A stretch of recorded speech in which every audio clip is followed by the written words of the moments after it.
ত্রয়োদশ জাতীয় সংসদ নির্বাচনকে সামনে রেখে সরগরম হয়ে উঠছে কক্সবাজার ৩ সংসদীয় আসন। ভোটের মাঠে বিএনপি ও জামায়াত। এর মধ্যে দলীয় মনোনয়ন চূড়ান্ত করে গণসংযোগ, সভা ও সমাবেশে ব্যস্ত সময় পার করছেন প্রার্থীরা। কক্সবাজার সদর ও রামু উপজেলা নিয়ে গঠিত কক্সবাজার ৩। একসময় বিএনপির দুর্গ বলা হলেও দশম সংসদ নির্বাচনে বিএনপির হাতছাড়া হয়ে যায় আসনটি। ২০১৪ সাল থেকেই আওয়ামী লীগের দখলে চলে যায়।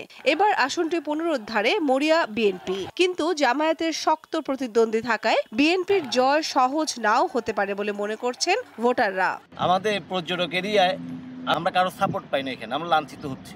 আমি যদি যোগ্য প্রার্থী না দেখি আমি ভোট দেবো। এইখানে ইলেকশন করতে গেলে ট্যুরিজমকে যারা এন্টারটেইন করতে পারবে, ট্যুরিজম যারা লালন করবে, যারা ভিশনারি লিডার্স, হোপফুলি আমরা তাদেরকে ইলেক্ট করব। এরই মধ্যে ভোটারদের মন জয় করতে মাঠ চষে বেড়াচ্ছেন বিএনপির সমর্থকরা। তফসিল ঘোষণা না হলেও দলীয় প্রার্থীকে জেতাতে নানা রকম কৌশল করছেন দলের নেতাকর্মীরা। জেলার 4টা আসনে বিএনপির জন্য নিরাপদ সিট।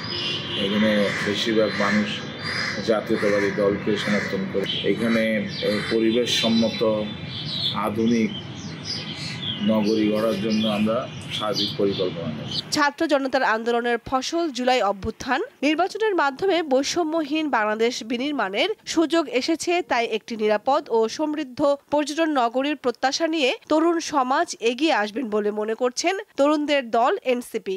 আমাদের যে তরুণ প্রজন্মের যে স্বপ্ন ছিল একটি বৈষম্যহীন বাংলাদেশ বিনির্মাণের ২৪ পরবর্তী, সেই স্বপ্নটি বাস্তবায়নের জন্য আমাদের রাজনৈতিক দল এনসিপি একটি বিশাল সুযোগ ছাত্র জনতার মাঝে ছড়িয়ে দিয়েছে। আমরা চাইব আগামীর সংসদে জনগণের এবং ছাত্র জনতার প্রতিনিধি বসুক, যারা একটি বৈষম্যহীন বাংলাদেশ বিনির্মাণের স্বপ্ন দেখেছিল। কক্সবাজারে জামায়াত প্রার্থী নির্বাচিত হলে কক্সবাজার চট্টগ্রাম মহাসড়ককে ৬ লেনে উন্নীত করা হবে, এমন প্রত্যাশা দিয়ে ভোট চাইছেন জামায়াতের সমর্থকরা। আমরা এখানে পর্যটকদের সুবিধা, বিশেষ করে বিদেশি পর্যটকদের আকৃষ্ট করার মতো কিছু দৃশ্যমান কাজ যদি আমরা করতে পারি, তাহলে আমরা কক্সবাজার শহরকে দিয়ে, কক্সবাজার এই বীজকে দিয়েই আমরা অনেক দূর এগিয়ে যেতে। শুধু বিএনপি, জামায়াত আর এনসিপি নয়, নির্বাচনী মাঠে আছে ইসলামী আন্দোলন বাংলাদেশ ও গণ অধিকার পরিষদও। তবে ভোটারদের মাঝে নির্বাচন নিয়ে শঙ্কা থাকলেও তরুণ ভোটাররা অপেক্ষায় আছে প্রথমবারের মতো নিজের ভোটাধিকার প্রয়োগ করতে।